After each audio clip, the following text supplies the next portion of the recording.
சிந்தாமணியோட பழிவாங்கும் திட்டமும் ரோகிணியோடைய விவாகரத்து மர்மமும் இன்னைக்கு சிறகடிக்க ஆசை எபிசோட ரொம்பவே பரபரப்பாக்கிருக்கு. வாங்க என்ன நடந்துச்சுன்னு வீடியோக்குள்ள போலாம். ஆரம்பத்திலேயே ஸ்போக்கன் இங்கிலீஷ் கிளாஸ்ல காதல் பத்தி பேசும்போது மிஸ்ரா ஸ்வேதாவை லவ் பண்றாருன்னு நமக்கு தெளிவா ஹிண்ட் கொடுத்துட்டாங்க. முத்து அவங்கள கேள்வி கேட்டாலும் மிஸ்ரா சமாளிச்சு தப்பிச்சிடுறாங்க.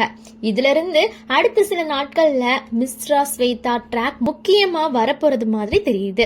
அதுக்கப்புறம் சிந்தாமணி செம்ம கோவத்துல இருக்காங்க. ரேகாவை முத்து மீனா தான் கடத்திக்கிட்டாங்கன்னு போலீஸ்ல கம்ப்ளைண்ட் பண்ணி ஹாஸ்பிட்டல்ல சிசிடிவி வீடியோ கூட காட்டுறாங்க. எப்படியாவது 2 பேரையும் கைது செய்யணும் அப்படின்னு ட்ரை பண்றாங்க.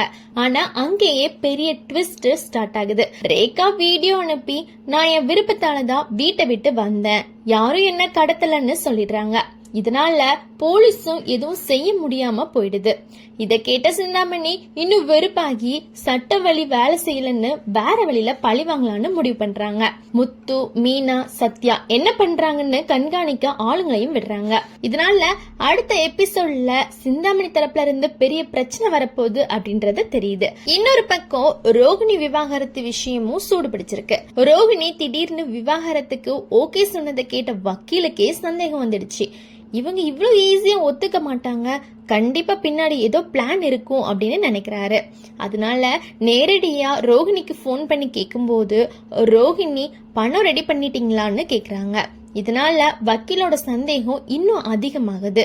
ரோகிணி உண்மையாவே விவாகரத்து வாங்கிட்டு போயிட போறாங்களா இல்ல பெரிய திட்டம் ஏதாவது வச்சிருக்காங்களா அப்படின்ற கொஸ்டின் அப்படியே இருக்கு. மொத்தத்துல இன்னைக்கு எபிசோட் 2 முக்கிய விஷயங்கள நடந்திருக்கு. ஒன்னு, சிந்தாமணி முத்து மீனாவை பழிவாங்க புது பிளான் ஒன்னு போடுறாங்க. இன்னொன்னு, ரோகிணி விவாகரத்து முடிவுக்கு பின்னாடி இருக்கக்கூடிய மர்மம். இந்த 2 ட்ராக்கும் அடுத்த எபிசோடுல இன்னும் எவ்வளவு விறுவிறுப்பா போகுது அப்படின்றத நம்ம வெயிட் பண்ணி பார்க்கலாம். இந்த அப்டேட் பிடிச்சிருந்தா வீடியோக்கு லைக் பண்ணி சேனலை சப்ஸ்கிரைப் பண்ணி பெல் ஐக்கான பிரஸ் பண்ண மறக்காதீங்க. நன்றி, வணக்கம்.